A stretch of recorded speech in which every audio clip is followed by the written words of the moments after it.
Hi, this is Aleksander Vitkin, and I'm here with Elizabeth.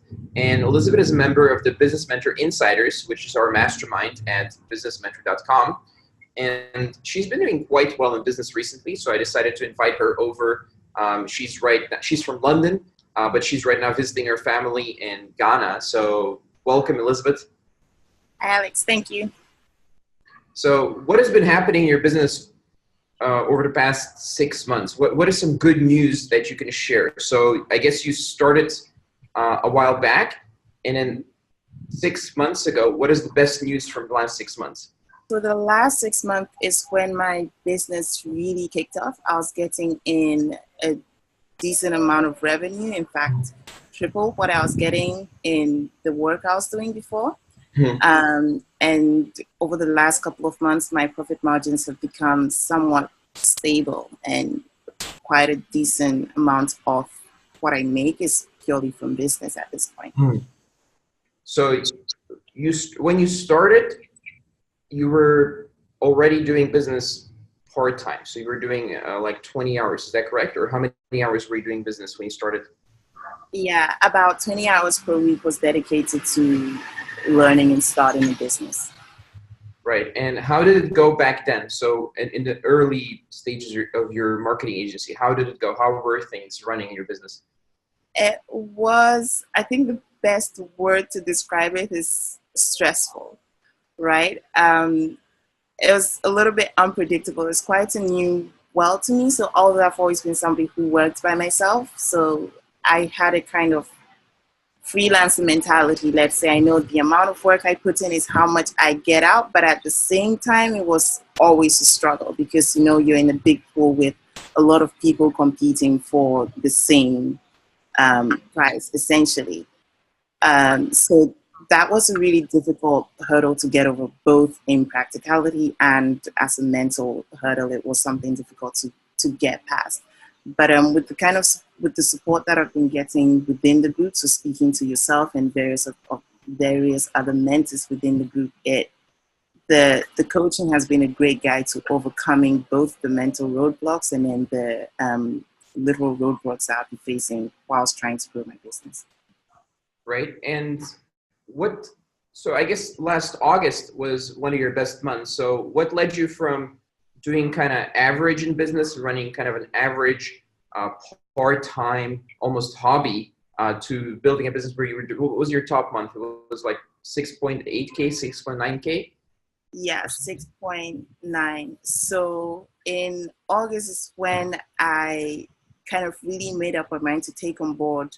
So I have been taking on board what you and the other coaches and mentors have been saying, but I think still I wasn't dedicating enough of my attention to starting my business. So in August, I decided I was going to take out 2 weeks where I was going to treat it like a full-time business, something that was going to help, you know, sustain my life, something I could properly grow and have a full vision for.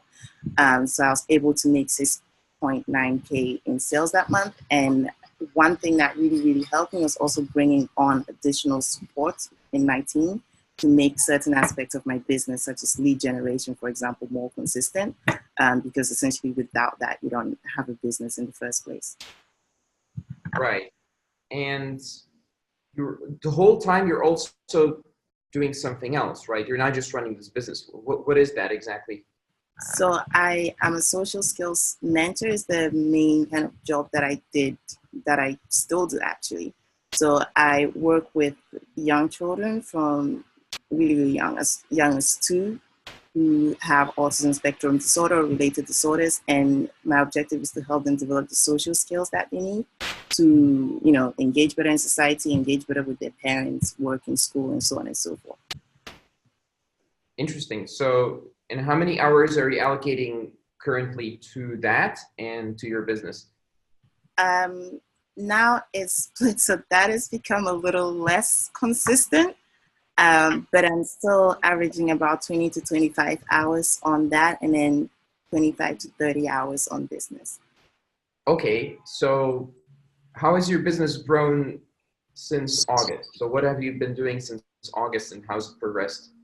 Okay.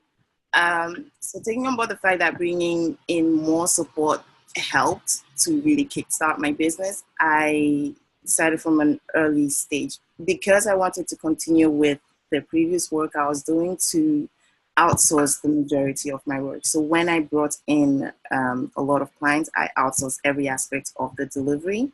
So I brought on board a Facebook. I do Facebook ads and funnels. So I brought on board a couple of developers to deal with the technical aspects of setting up the funnel, and then the Facebook ads, a couple of Facebook ads guys also to run the campaigns that we were working on. So you hired multiple people, and how have your profit margins progressed? So initially, because I kind of took on board more people than I really needed, my traffic margins in August, for example, were only about 20%. Since then, I kind of took stock, noticed that there was some redundancy in the people that I was paying, and just focused on those who were properly delivering. And since then, my profit margins rather have grown. So now it's stabilizing around 50-60%, which I'm quite happy with. Okay, that's good. That's a good profit margin for an agency. So you're only doing 25 to 30 hours a week. That's interesting. That's interesting. So let's talk about something else. So I've noticed that throughout your journey, you've been learning sales. You've really been focused on sales. You've been asking lots of sales questions, actually, even to this day. So what are some things you've learned about sales, or what were you struggling with before, and how did you solve it in terms of sales? So although I've always worked for myself, you always get stuck in this kind of interview mentality, right? As I said earlier, you feel like you're in a big pool of people who are all fighting for the same thing. So I think the main thing that you and the coaches have been teaching is not directly with overcoming, the limitations that we set for ourselves in our own minds, but just the way you guide us about it. That is kind of the biggest hurdle that I've had to overcome. And it's something that at this stage, I'm not 100% confident that I have totally overcome. So it's something that continues to need work. But going onto a sales call, I think starting out, I always felt like, okay, I'm going to tell this guy what I know, and then he's going to see if he likes the way I talk to him, and if he likes what I know, and then maybe we work together. Maybe we wouldn't work together, because that's kind of how interviews work. But So sales that's how you used to do sales, right? Yeah, no, that's exactly how I used to do sales.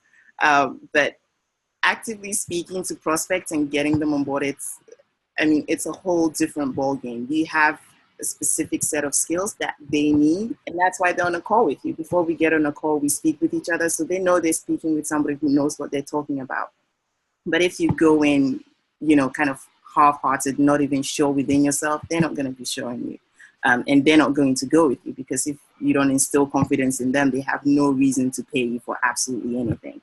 And I think that's one of the biggest things I have learned. And it sounds relatively easy, but I think in practice, we just don't realize. I mean, it may be different for you because you've been in it for a little while longer, but you don't realize just how much of a step it is to overcome that hurdle and think, just because somebody's older than me or they've been running business longer than me, I can't sell to them. So I'll say it's been the biggest game changer in my business.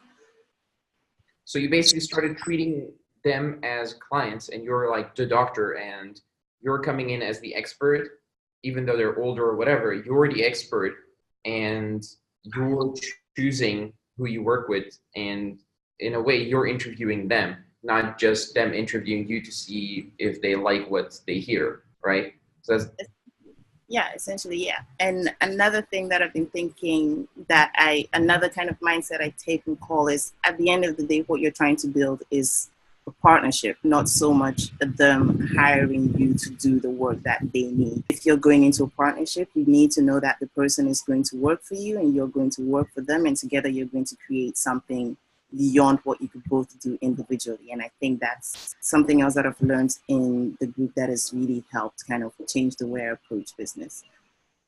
right. And how often do you travel? So right now you're in Ghana, which is for guys who don't know, Ghana is in West Africa. Had to visualize a map there for a second. So how does all this work while traveling? This business works a lot better than my other work with regards to traveling. So that's also something I can do remotely, but it's a far more sensitive topic. So I think I was telling you, much of the work is based around client management, Sure. and also managing those that we work with. So mostly getting on calls, reviewing projects, making sure everything is on track. So I mean, I love traveling, and in terms of that, this has allowed me the biggest freedom in that. I think I was even telling you 5 weeks ago, I took a call in the rainforest, in the middle of the rainforest. Reception was absolutely amazing.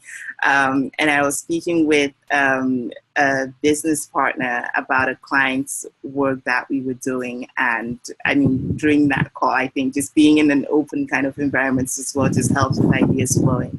It's a project that we've so far run pretty successfully. The client is happy and the client is staying on. So yeah, I mean, with travel, it's been the best thing that has happened to me to allow me to travel and still work every single day if I want to at any time that I want to. Interesting. I think a lot of people don't realize that you can get internet almost anywhere now.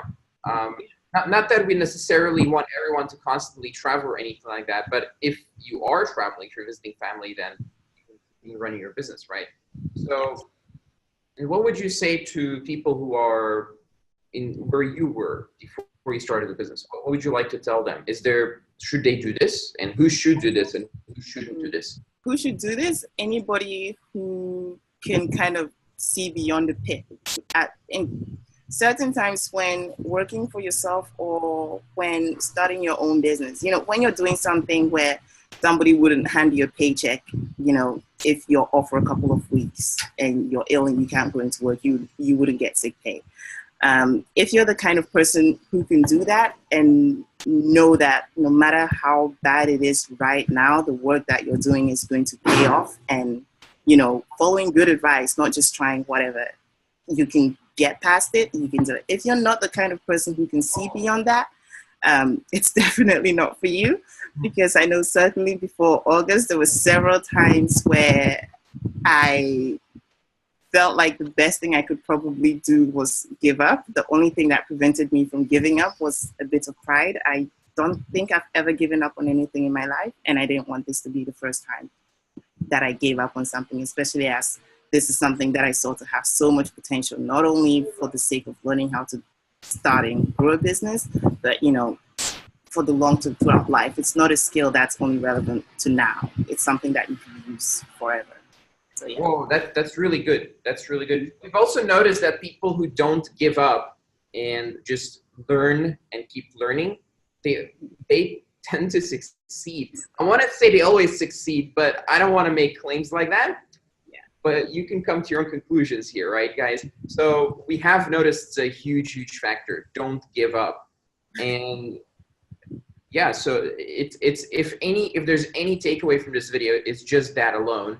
Not that is the main takeaway. I think actually the fact that you're doing this as a 50-50 thing with your other activity, that's even bigger, because most people have to run a business full-time to achieve these types of results.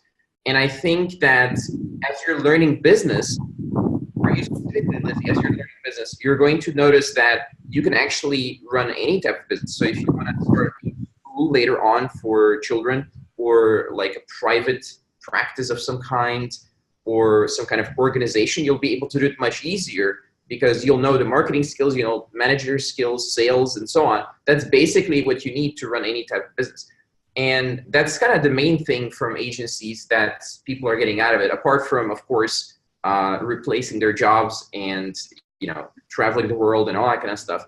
The main thing is also learning the skills where you can build any type of business. And it's a very solid foundation because you have deep insight into people's working businesses, which almost no other business model allows. So that's a big thing for me as well. So one of my main motivations for joining the group was I wanted to learn more about, I wanted to kind of get out of the just the self-employed person mindset, because it in itself is limiting. There's only ever one you can't go beyond that. So my main motivation for joining BMI was to learn how to grow a business in our age that could go beyond our age, because the way businesses have been traditionally set up and run, I wouldn't say they're outdated, but it's not something that you can easily do now, especially in a city such as London. You can't just pick a product, go to somebody's door and say, hey, I'm selling soaps, for example, which is something 20, 30 years ago you could do.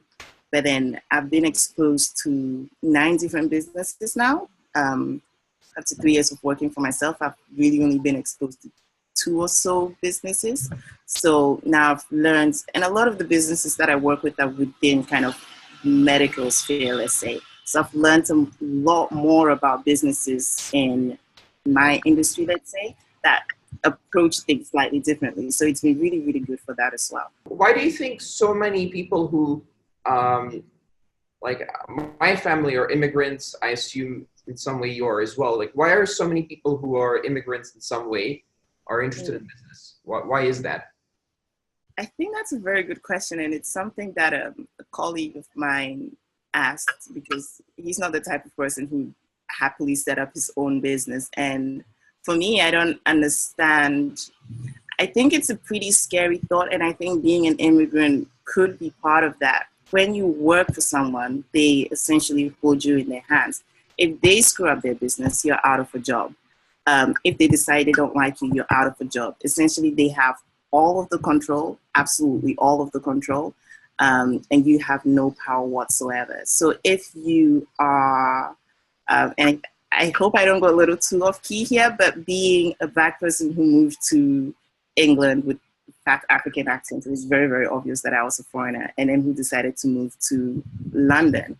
One of my biggest concerns were nobody's going to want to hire me because I'm a Black girl, and Black people across the world don't seem to be at the top of anybody's list. But I was really, really, really, really determined for me not to become one of the statistics in Europe or anywhere else. So many friends I have who are immigrants, as well as having a main job, are also keen to have a side business or focus on growing a business that they can kind of diversify the source of income so that they're not putting all of their eggs in one basket, I think. Interesting. I think there's also a level of psychology there. So people who have not always lived in the best country in the world in terms of stability tend to realize that stability is a very ethereal thing that can disappear very quickly. And yeah, that's what I've noticed for myself at least. But anyway, very good insights. Thank you for sharing, and thank you for being in the mastermind. For anyone who's interested in finding out more, do message me, reach out. I'm available. And again, thank you, Lizzy, and see you there. Yeah, thanks a lot, Alex.